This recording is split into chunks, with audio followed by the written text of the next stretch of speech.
누가 복음서 강해 73번째 시간을 갖겠습니다. 오늘 말씀의 제목은 그리스도의 피로 세우는 새 언약입니다. 지난 시간 우리는 그 덫과 같이 임하리라는 말씀으로 그 교훈을 함께 나누었습니다. 잠깐 말씀의 내용을 돌아보고 오늘 강해 말씀으로 들어가도록 하겠습니다.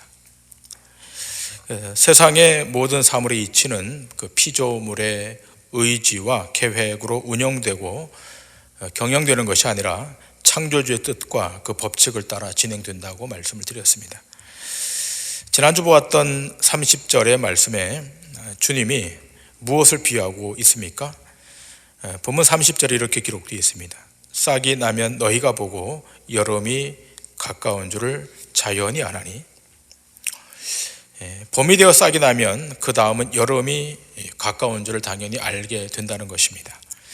그러니까 어떠한 징후가 있게 되면 그 다음은 반드시 어떤 결과가 오게 됨을 말씀하는 것입니다. 자, 그런데 이것이 어디에 적용되는 것입니까? 하나님 나라에 적용되는 것입니다.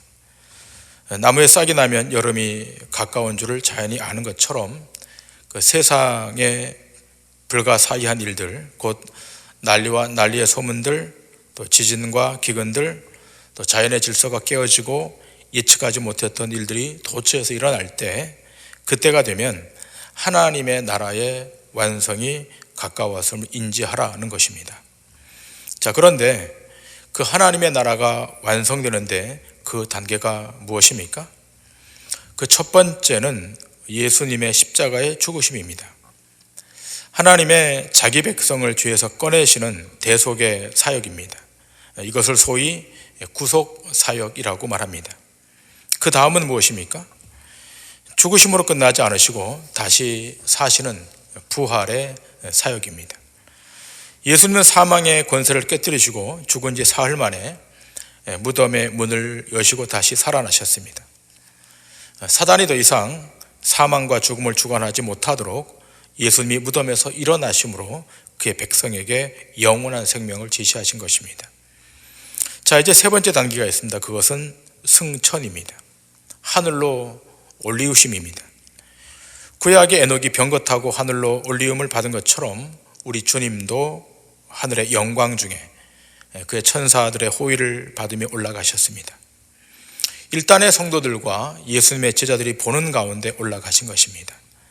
자, 그런데 주님이 올라가시면서 무엇이라고 말씀하셨습니까? 지금 너희가 본 모습 이대로 다시 오리라, 이렇게 말씀하셨습니다. 그래서 이제 네 번째 단계의 사역이 남아 있는 것입니다. 부활하시고 승천하신 예수 그리스도, 이제 이 땅의 심판자로 다시 오시는 재림의 사역이 남아 있는 것입니다. 그런데 그 재림이 어떻게 임한다는 것입니까? 지난주에 본 것처럼 덫과 같이 임할 것이라는 것입니다. 그렇게 갑자기 임할 그날은 어느 한 지역에 국지적으로 발생하는 일이 아니라 우주적으로 지구상에 거하는 모든 사람에게 단 한 사람도 예외 없이 적용된다는 것입니다. 예루살렘의 멸망이 그 시작이었다면 덫과 같이 임할 그날은 이제 역사의 마지막이 될 것입니다.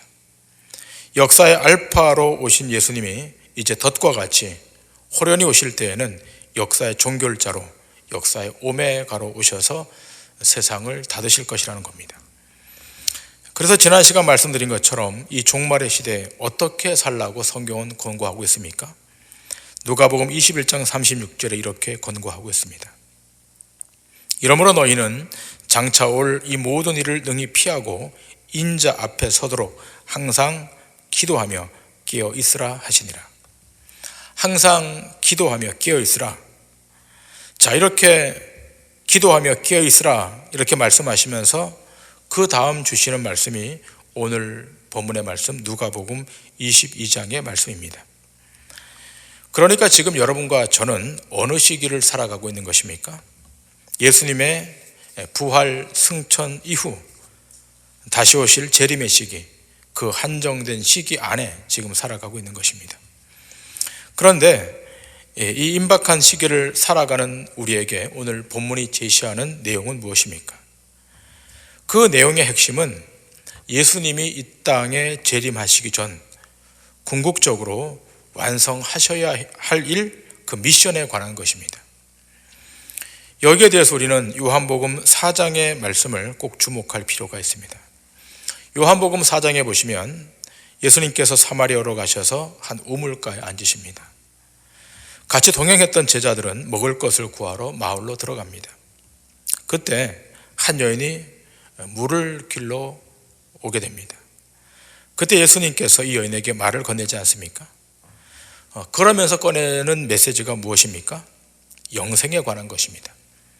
요한복음 4장 13절 14절에 이렇게 기록되어 있습니다. 예수께서 대답하여 이르시되 이 물을 마시는 자마다 다시 목마르려니와 내가 주는 물을 마시는 자는 영원히 목마르지 아니하리니 내가 주는 물은 그 속에서 영생하도록 솟아나는 샘물이 되리라. 예수님께서 그 여인과 대화하시면서 말씀하신 내용의 핵심은 영생에 관한 것이었고, 그러면서 말씀하신 것이 바로 요한복음 4장 34절의 말씀입니다.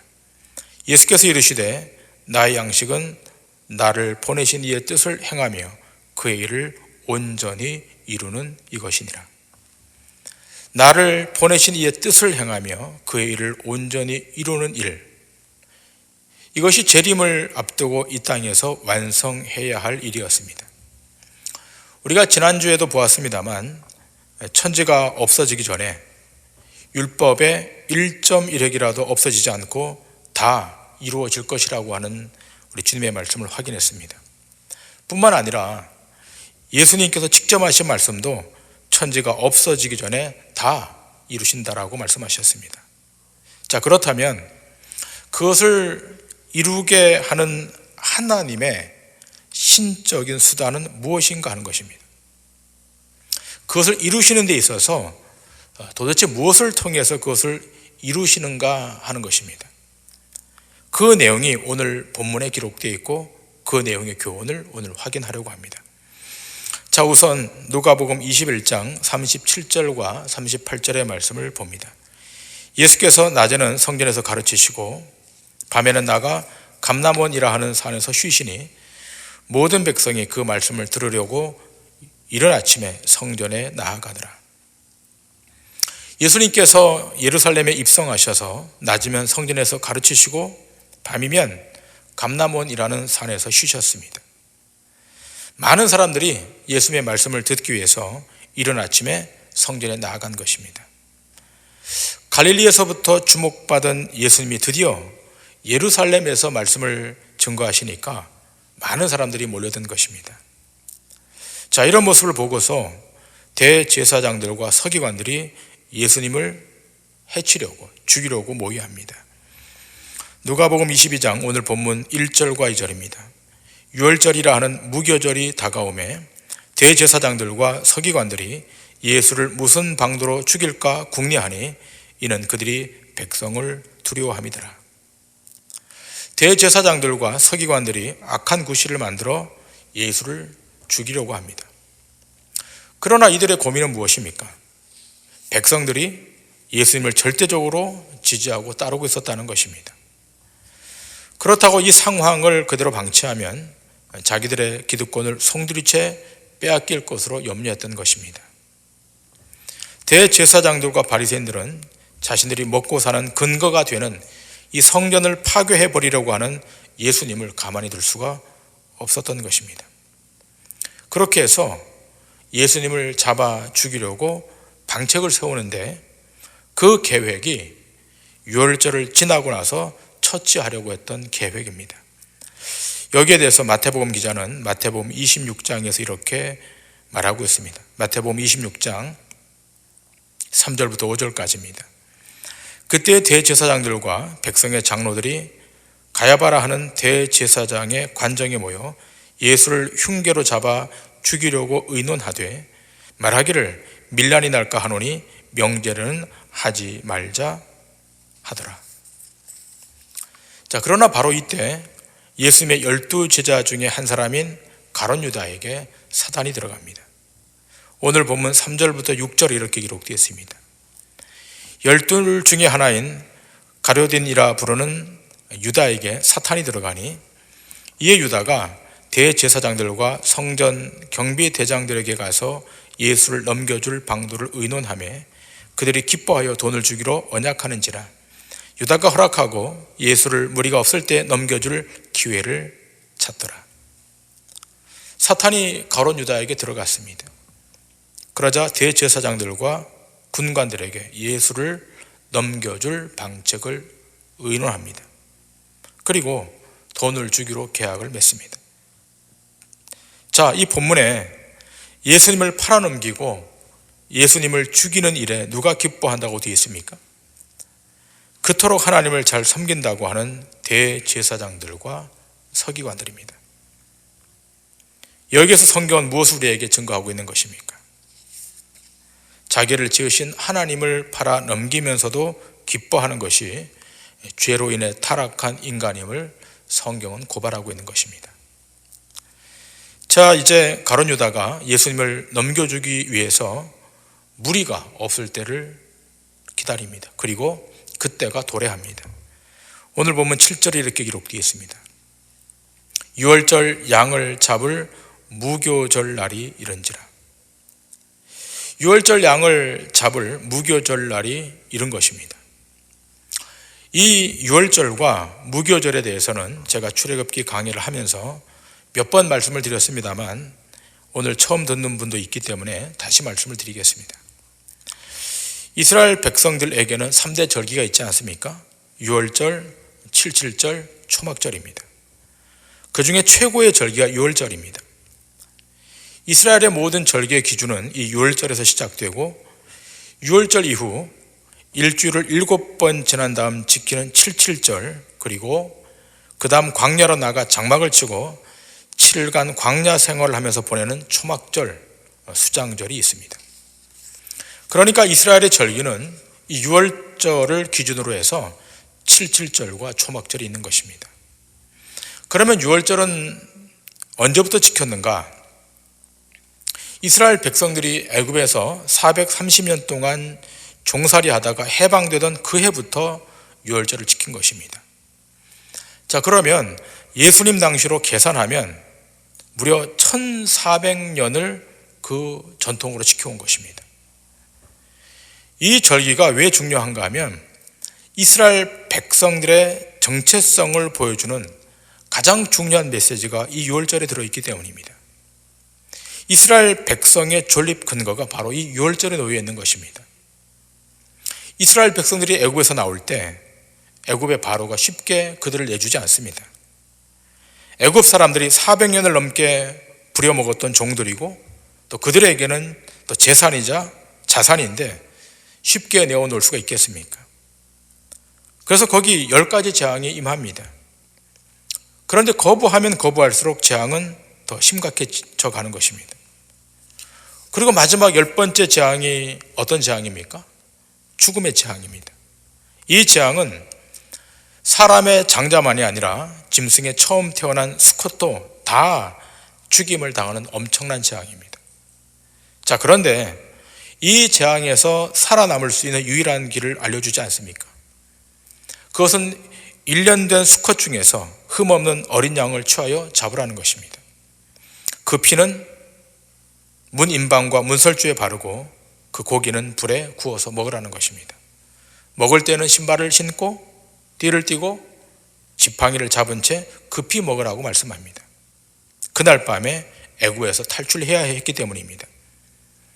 그리고 그날 밤 천사가 애굽 온 땅을 두루다니며 처음 태어난 사람이나 처음 태어난 짐승의 수컷을 다 죽입니다.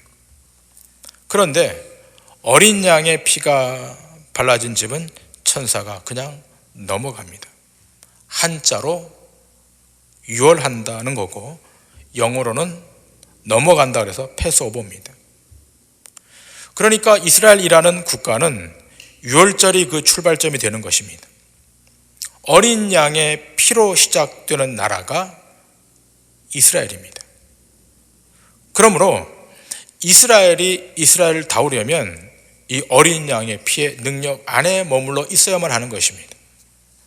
만일 이 어린 양의 능력이 아닌 말과 병거의 힘을 의지한다면 그것은 오히려 망하게 되는 것이 이스라엘인 것입니다. 그러므로 이스라엘 백성들은 이 유월절을 기점으로 달력도 바꾸는 것입니다. 기존의 달력이 3월이라면 이 유월절을 기점으로 첫 해를 삼는 겁니다. 우리가 그 광복 몇 주년 그렇게 하듯이 새로운 달력까지 만들게 하는 것이 이스라엘의 유월절입니다. 그런데 예수님께서 잡히시는 절기가 바로 이 유월절입니다. 이 유월절에 예수님이 잡히시는 것이 하나님의 뜻이었기에 하나님이 그렇게 시행하시는 것입니다. 결국 마귀가 가룟 유다에게 들어가서 예수님을 팔려고 하는 것도 하나님의 뜻을 이루기 위한 하나의 방편인 것입니다. 자, 그렇다면 또 이렇게 질문하는 분이 있을지 모르겠습니다. 그러면 가룟 유다는 아무런 책임이 없는가? 만사가 다 하나님의 뜻이라면 나의 책임은 없다라고 항변하고 싶어하는 일단의 사람들이 있을지 모르겠습니다. 그러나 그 어떤 인생도 정의로우신 하나님 앞에 항변할 자격이 있는 사람은 아무도 없습니다. 토기장이가 진흙으로 어떤 그릇을 빚든지 그것은 주인의 마음인 것입니다. 이 가룟 유다는 진노의 그릇으로 쓰임을 받는데 그 특징이 드러납니다. 그 특징은 예수님을 팔아 넘기는 것입니다. 성경은 이 가룟 유다를 이미 도적이라고 규정을 해버립니다. 요한복음 12장 1절 이하 8절이 이렇게 되어 있지 않습니까? 유월절 엿새 전에 예수께서 베다니에 이르시니 이곳은 예수께서 죽은 자 가운데서 살리신 나사로가 있는 곳이라. 거기서 예수를 위하여 잔치할세 마르다는 일을 하고 나사로는 예수와 함께 앉은 자 중에 있더라. 마리아는 지극히 비싼 향유 곧 순전한 나드 한 근을 가져다가 예수의 발에 붓고 자기 머리털로 그의 발을 닦으니 향유 냄새가 집에 가득하더라. 제자 중 하나로서 예수를 잡아줄 가룟 유다가 말하되 이 향유를 어찌하여 300데나리온에 팔아 가난한 자들에게 주지 아니하였느냐 하니 이렇게 말하면 가난한 자들을 생각함이 아니요 그는 도둑이라 돈꾀를 맞고 거기 넣는 것을 훔쳐가미러라. 예수께서 이르시되 그를 그만두어 나의 장례할 날을 위하여 그것을 간직하게 하라. 가난한 자들은 항상 너희와 함께 있거니와 나는 항상 있지 아니하리라 하시니라. 마리아가 향유 옥합을 깨뜨려 예수님의 발에 붓고 그 머리털로 발을 씻깁니다. 향유 냄새가 그 집에 가득하게 됩니다. 자, 그런데 이 가룟 유다가 무슨 말을 합니까? 그것을 팔아서 가난한 자들에게 주는 것이 낫겠다라고 말합니다. 그러나 오늘 본문은 뭐라고 말합니까? 이렇게 말하는 것은 가룟 유다가 도둑이라서 돈꾀를 맞고 거기에 넣은 것을 훔쳐가기 위한 불의한 구실에 불과하다라고 말합니다. 예수님이 나중에 왕이 되시면 재물을 맡을 주의 보직을 얻어 더 챙기고자 했는데 자기의 생각과는 달리 예수님이 십자가에서 죽는다는 이야기만 하니까 은 30이라도 받고 팔아 넘긴다는 것입니다. 이러한 생각이 바로 사단이 들어간 형국입니다. 그러므로 가룟 유다가 멀리 있는 것이 아닙니다. 우리 안에도 이러한 속물 근성이 남아 있지 않은지 살펴야 하는 것입니다. 바울은 디모데에게 이렇게 말하고 있지 않습니까? 디모데전서 6장 7절부터 10절의 말씀입니다. 우리가 세상에 아무것도 가지고 온 것이 없음에 또한 아무것도 가지고 가지 못하리니 우리가 먹을 것과 입을 것이 있은즉 족한 줄로 알 것이니라. 부하려 하는 자들은 시험과 올무와 여러 가지 어리석고 해로운 욕심에 떨어지나니 곧 사람으로 파멸과 멸망에 빠지게 하는 것이라. 돈을 사랑함이 일만하게 뿌리가 되나니 이것을 탐내는 자들은 미혹을 받아 믿음에서 떠나 많은 근심으로써 자기를 찔렀도다. 여러분, 이 말씀에서 자유로운 분이 누가 계십니까? 나는 아니고 가룟 유다만 그렇다고 여기십니까? 그렇지 않습니다. 우리도 상황이 만들어지고 사탄이 우리 안에 들어가면 어떻게 될지 모르는 것입니다. 우리가 오늘날 가룟 유다처럼 그런 저주를 받지 않고 주 앞에 나올 때마다 자기 죄를 자복하고 예수님을 구주임을 인정하고 믿고 사는 것이 얼마나 큰 복이고 얼마나 큰 은총인가를 헤아리고 또 헤아려야 될 것입니다. 자, 그러면 도대체 어떻게 우리가 이러한 은혜를 입게 된 것입니까? 그것은 유월절 어린 양으로 오신 예수 그리스도의 공로이자 특별한 은총인 것입니다. 요한복음에 보면 침례 요한이 예수님을 향하여 세상 죄를 지고 가는 하나님의 어린 양이라고 증거합니다. 요한복음 1장 32절 이하에 이렇게 기록되어 있습니다. 요한이 또 증언하여 이르되 내가 보매 성령이 비둘기같이 하늘로부터 내려와서 그의 위에 머물렀더라. 나도 그를 알지 못하였으나 나를 보내어 물로 침례를 베풀라 하신 그이가 나에게 말씀하시되 성령이 내려서 누구 위에든지 머무는 것을 보거든 그가 곧 성령으로 침례를 베푸는 이인 줄 알라 하셨기에 내가 보고 그가 하나님의 아들이심을 증언하였노라 하니라. 또 이튿날 요한이 자기 제자 중 두 사람과 함께 섰다가 예수께서 거니심을 보고 말하되 보라 하나님의 어린 양이로다. 자, 침례 요한이 지금 예수님을 하나님의 어린 양으로 지칭하고 있습니다. 그런데 이 하나님의 어린 양이 구약의 출애굽 사건과 연결되어 있지 않습니까? 출애굽기에 이스라엘 백성들이 애굽을 한밤중에 탈출하죠. 그런데 그 밤이 어떤 밤이라고 말합니까? 유월절 밤이라고 말합니다. 유월절 밤에 탈출을 시도합니다. 그런데 그렇게 탈출할 때 하나님이 무엇을 명하셨습니까? 여러분 다 알고 있다시피 어린 양을 잡아 그 피를 문설주에 바르라고 명하십니다. 그 어린 양의 피를 바른 집은 죽음의 천사가 넘어갈 것이다. 그 안에 살고 있는 사람들이 얼마나 선한지 악한지를 묻지 않습니다. 어떤 가문인지를 묻지 않습니다. 오직 어린 양의 피만 보고서 죽음의 천사가 넘어가는 것입니다. 이것이 이스라엘의 정체성입니다. 그러므로 이스라엘이란 이 어린 양의 피의 능력을 증거하기 위하여 부름받은 자들이 이스라엘인 것입니다. 자신들의 실력으로 구원받은 자들이 아닙니다. 율법을 잘 지키는 의로운 행위로 구원을 받은 것이 아닙니다. 결국 그렇게 하여 율법으로 나온 의가 아닌 새로운 의가 주어졌는데 그것이 무엇입니까? 그것이 새 언약입니다. 옛 언약, 율법의 언약이 아니라 그리스도 피로 세워진 새 언약, 신천지 이만희가 말하는 그런 언약이 아닙니다. 오늘 본문 7절 이하 20절에 이렇게 기록되어 있습니다. 본문이 조금 길지만 읽겠습니다. 유월절 양을 잡을 무교절 날이 이른지라 예수께서 베드로와 요한을 보내시며 이르시되 가서 우리를 위하여 유월절을 준비하여 우리로 먹게 하라. 여짜오되 어디에서 준비하기를 원하시나이까? 이르시되 보라 너희가 성내로 들어가면 물 한 동이를 가지고 가는 사람을 만나리니 그가 들어가는 집으로 따라 들어가서 그 집 주인에게 이르되 선생님이 내게 하는 말씀이 내가 네 제자들과 함께 유월절을 먹을 객실이 어디 있느냐 하시더라 하라. 그리하면 그가 자리를 마련한 큰 다락방을 보이리니 거기서 준비하라 하시니 그들이 나가 그 하신 말씀대로 만나 유월절을 준비하니라. 때가 이르매 예수께서 사도들과 함께 앉으사 이르시되 내가 고난을 받기 전에 너희와 함께 이 유월절 먹기를 원하였노라.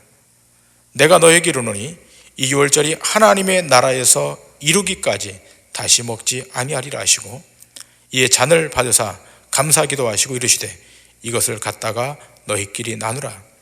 내가 너희에게 이르노니 내가 이제부터 하나님의 나라가 임할 때까지 포도나무에서 난 것을 다시 마시지 아니하리라 하시고 또 떡을 가져 감사기도 하시고 떼어 그들에게 주시며 이르시되 이것은 너희를 위하는 내 몸이라 너희가 이를 행하여 나를 기념하라 하시고 저녁 먹은 후에 잔도 그와 같이 하여 이르시되 이 잔은 내 피로 세우는 새 언약이니 곧 너희를 위하여 붓는 것이라.